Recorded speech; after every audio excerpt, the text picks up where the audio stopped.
Good morning. मैं ठाकुर देवराज सिंह, श्री शंकराचार्य महाविद्यालय, department of computer science.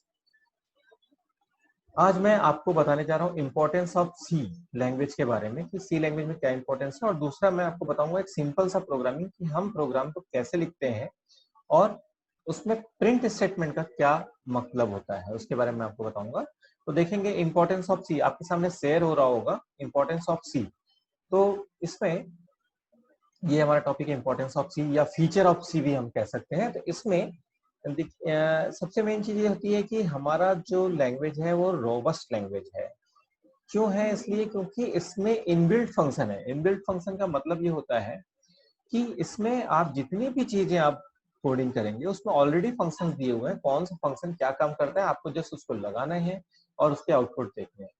इसीलिए इसमें इनबिल्ट फंक्शन है जिसकी वजह से इसे रोबस्ट बनाता है। साथ में इसमें ऑपरेटर्स जो है कई बेनिफिशियल ऑपरेटर्स बने बुनाए हैं जिसके थ्रू हम लोग कॉम्प्लेक्स नंबर को हम लोग प्रोग्राम बना सकते हैं।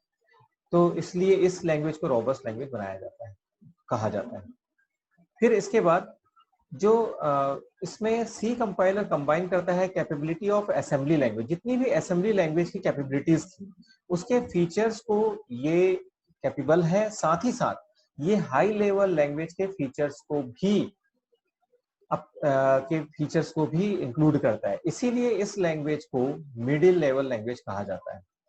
और इसमें जो सी लैंग्वेज है इसे, ये तो हो गया हमारे सामने, इस वजह से इसे रोबस्ट लैंग्वेज कहा जाता है। दूसरा, इसे ये लैंग्वेज काफी एफिशिएंट एंड फास्ट है। एफिशिएंट एंड फास्ट का मतलब ये होता है कि जो एफिशिएंट एंड फास्ट का मतलब होता है कि इसमें ढेर सारे वैरायटी ऑफ डेटा टाइप्स और पावरफुल ऑपरेटर अवेलेबल है, जिसके वजह से ये बहुत ज्यादा फास्ट है। बेसिक लैंग्वेज, जो बेसिक लैंग्वेज आती थी उससे कई गुना फास्ट है। यदि मुझे कोई प्रोग्राम मेरे को इंक्रीमेंट करना है 0 से लेके 15,000 तक, तो ये विद इन अ सेकंड ये उस चीज को इंक्रीमेंट कर सकता है। बेसिक प्रोग्रामिंग से ये 50 सेकंड फास्ट है। तो इसीलिए इसे कहा जाता है एफिशिएंट एंड फास्ट। और इस दौरान जितना फास्ट हम काम करते हैं हमारे साथ गलतियां होती हैं, मगर इसमें ऐसा कुछ चांस नहीं है। ये उतने ही बेहतर ढंग से इसको कहीं पर भी कोई मिस्टेक नहीं करता है। इसके साथ साथ इसमें 32 कीवर्ड्स, प्रोग्रामिंग इन सी में 32 कीवर्ड्स हैं और बिल्ट इन फंक्शन है, जिसके वजह से यह लैंग्वेज काफी अच्छा एफिशिएंट है। इसके बाद हमारे सामने आता है C is a highly portable. Highly portable, portable का मतलब क्या होता है? पोर्टेबल का मतलब होता है कि हम इससे पहले जो भी लैंग्वेज हम यूज करते थे, यदि मैं उस लैंग्वेज को किसी सिस्टम में या किसी हार्डवेयर के साथ मैं काम कर रहा हूँ, तो मैं उस लैंग्वेज को वहीं पर यूज कर सकता था, दूसरे सिस्टम में नहीं ले जा सकता था। पोर्टेबिलिटी मतलब एक स्थान से दूसरे स्थान हम ले जा सकते हैं। इसी प्रकार से सी सॉफ्टवेयर को भी हम, यदि मैं इस लैंग्वेज में, मान लीजिए मैं एक हार्डवेयर के जिस कॉन्फ़िगरेशन के साथ मैं काम कर रहा हूँ, यदि कॉन्फ़िगरेशन चेंज हो जाता है, कुछ हो जाता है, तो मैं उसे यूज नहीं कर सकता। मगर यहाँ सी जो लैंग्वेज है उसमें वैसा नहीं होता है। और यहाँ से क्या हुआ, पुरानी लैंग्वेज से बेटर यहाँ पे कहलाया है कि ये लैंग्वेज को हम क्या कर सकते हैं, एक जगह बना रहे हैं, दूसरे जगह दूसरे कॉन्फ़िगरेशन चला, स्लाइटली यदि कुछ चेंज करना पड़ा तो पड़ा, अदरवाइज वो भी जरूरत नहीं पड़ती है।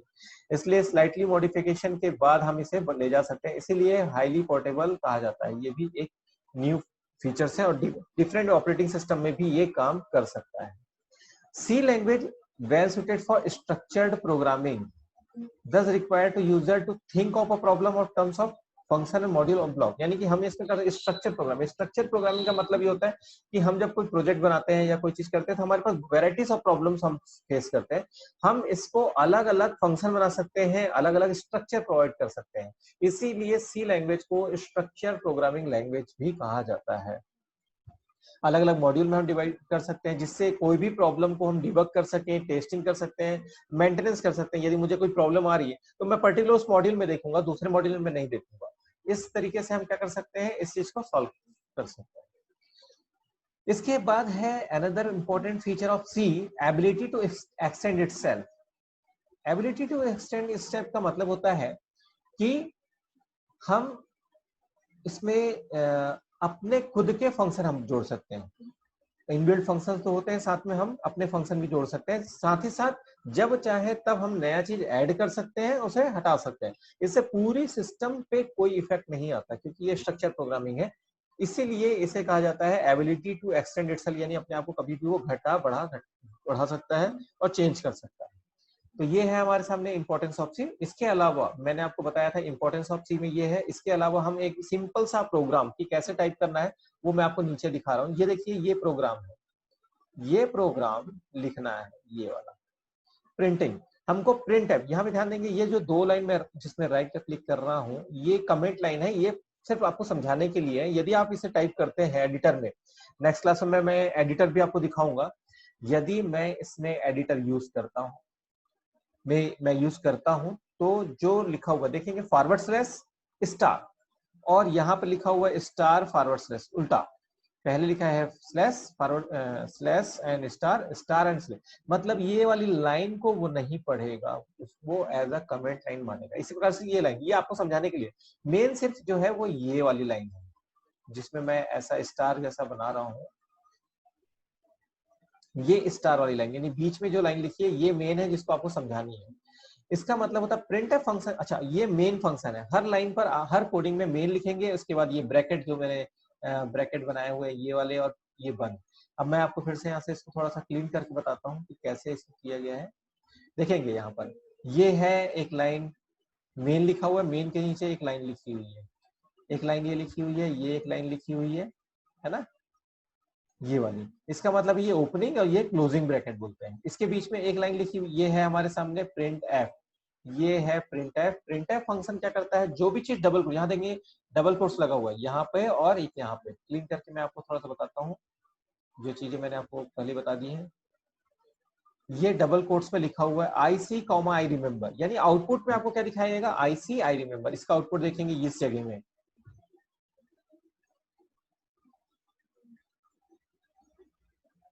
यहाँ पे आई सी आई रिमेम्बर। आउटपुट में सिर्फ वही दिखाया है। जब आप रन करेंगे, रन कराने के लिए कंट्रोल F9 या रन वाला ऑप्शन में जाके कर सकते हैं। तो पहले कंपाइल करेंगे, कंपाइल करके ये चेक करेंगे कि कोई एरर आ तो नहीं रहा है, और आपको यहाँ पर देखना है कि यदि कोई एरर आ पहले ठीक करेंगे, उसके बाद रन कराएंगे। आई सी आई रिमेम्बर ये आउटपुट में रूप में दिखाएगा। मैं नेक्स्ट क्लास में इसे रन करके भी बताऊंगा आपको कैसे वो दिखे, लिखना है। यहाँ तो मैंने बुक में दिखा दिया, तो मैं नेक्स्ट क्लास में जब आपको प्रोग्रामिंग स्टार्ट होगी तो मैं उसमें बताऊंगा भी कि कैसे करना है। तो अभी आज के लिए इतना ही। Thank you.